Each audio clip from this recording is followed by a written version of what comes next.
जिल्हा पुरवठा अधिकारी आणि चिंचोली MIDC येथील वसीम राईस मिल या ठिकाणी सार्वजनिक वितरण प्रणाली अंतर्गतचे धान्याचा काळा बाजार, त्याचा साठा करीत अपहार, भ्रष्टाचार करीत असल्याबाबत दिलेल्या तक्रारी अर्जाबाबत कारवाई न करता पाठीशी घालून भ्रष्टाचारास खतपाणी घालत असल्याबाबत संबंधिताविरोधात सखोल चौकशी होऊन कारवाई होणेकामी सोमवार दिनांक 26 ऑगस्ट 2024 रोजीपासून कार्यालयीन वेळेत बेमुदत धरणे आंदोलन करणार असल्याबाबत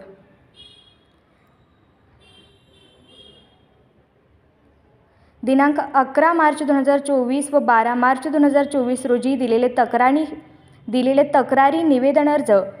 वरील संदर्भ क्रमांक 1च्या तक्रारी निवेदन अर्जास अनुसरून माननीय सहाय्यक जिल्हा पुरवठा अधिकारी यांचे